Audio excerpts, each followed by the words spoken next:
यहाँ तो बने ना।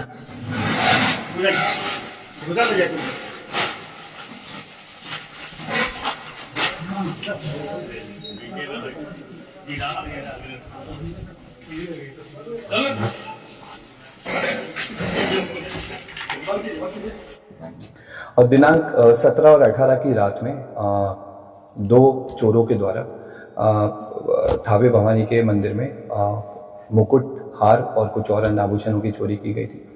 इसमें क्योंकि प्रशासन और पुलिस के स्तर से चूक हुई थी, तो हम लोगों ने इसमें जो टीओपी प्रभारी हैं और वहाँ के जो अन्य कर्मी हैं, पुलिसकर्मी, उन पर सब पे कार्रवाई की थी। और क्योंकि चूक भयंकर थी, तो इसमें हम लोगों के स्तर से भी इसकी जो लापरवाही है उसकी हम लोग जवाबदेही लेते हैं, जिम्मेदारी हम लोग लेते हैं एज ए पुलिस अधीक्षक।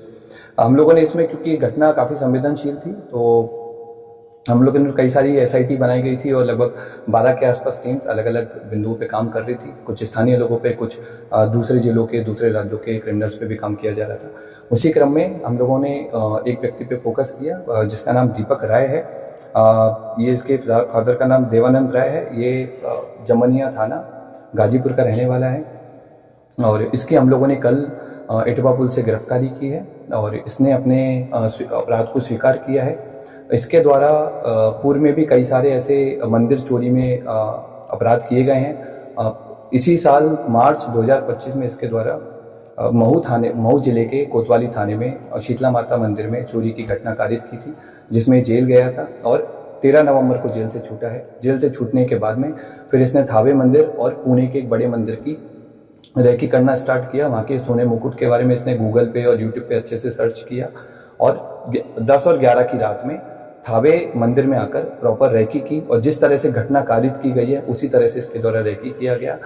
मंदिर के पीछे जो अंडर कंस्ट्रक्शन बिल्डिंग है उसमें चढ़ करके इसने देखा कि कैसे आना है, कैसे जाना है और किस तरह से पूरा प्लान करना है। ये उसने उस दिन पूरा स्ट्रेटेजी बनाई और 17 तारीख की शाम को 5 बजे अपने घर से चलकर यहाँ पर थावे मंदिर में 11:45 के आसपास जिस तरह से रेकी की गई थी उसी तरह से इसके द्वारा घटना को कारित किया गया। कारित करने के बाद गांव के रास्ते से होकर पैठान पट्टी होकर के इसके द्वारा वापस अपने घर पे गया और अपने आभूषण को, जो अपना दूसरा साथी है, उसको इसने हैंड ओवर कर दिया ताकि पुलिस अगर इसको पकड़े तो आभूषण नहीं मिले। कितने लोगों ने मिलकर चोरी की? अभी तक की जो हमारा अनुसंधान हुआ है और इससे पूछताछ में अभी तक हम लोग 2 लोगों पे काम किए हैं और 2 लोगों की संलिप्तता पूर्णतः पाई गई है। इसमें दोनों लोग आइडेंटिफाई हो गए हैं। एक व्यक्ति दीपक राय की गिरफ्तारी हुई है। उसके पास से हमको घटना में जो उस दिन घटना हुई थी उस वाला कटर हमने बरामद किया है, जो कपड़े पहने हुए थे वो बरामद किए हैं।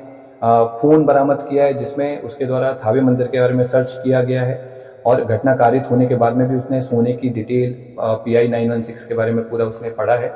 और इसके बाद हम लोगों ने उसके जो रेकी के टाइम पे जो जूते पहने थे वो जूते हम लोगों ने बरामद किए हैं। रेकी के टाइम में जो बैग यूज़ किया था वो बरामद किया है। जिस बाइक से वो लोग घटना करने आए थे वो बाइक भी हम लोगों ने आइडेंटिफाई कर लिया। जल्दी भी हम लोग उस बाइक को भी बरामद करेंगे।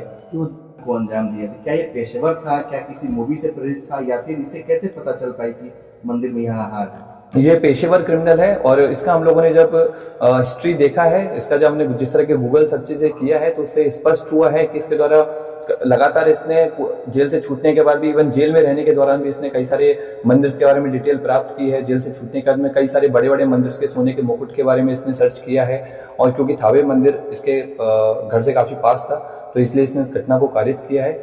इसने कई सारी जो क्राइम थ्रिलर हैं, जैसे जो बिहार बेस्ड एक मूवी बनी है उस पे भी इसने सर्च किया, उसके बारे में पढ़ा कि कैसे पुलिस अनुसंधान करती है, कैसे पुलिस अपराधी तक पहुंचती है, कांड का उद्भेदन करती है, ताकि उन सारे तरीकों से बच करके इसके द्वारा उन सारे तरीकों को यूज करके पकड़े जाने से बचा जा सके। उस दिन मोबाइल भी लेकर?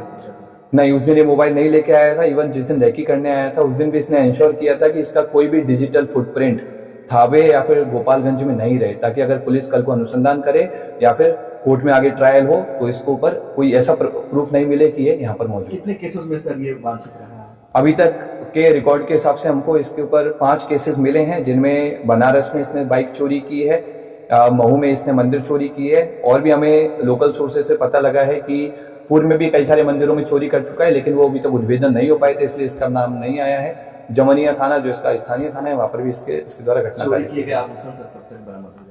हम लोगों की जो टीम्स हैं अलग अलग जगह पर रेकी कर रही है आभूषण को लेकर के। और अनुमंडल पुलिस पदाधिकारी सदर के नेतृत्व में टीम और कई सारे इंस्पेक्टर्स के साथ मिलकर के टीम कैंप की हुई है जिले के बाहर, और हम लोग की पूरी कोशिश है कि जितना जल्दी हो सके हम लोग आभूषण की बरामदगी करें। क्या ये कोई संगठित गिरोह काम करता है या फिर ऐसे ही अपने से खुद ही? ये खुद अपने आप में एक संगठित गिरोह चलाता है, अलग अलग घटना के लिए अलग अलग लोगों को कन्विंस करता है जिनको पैसे की जरूरत रहती है और घटना को कारित करवाता है।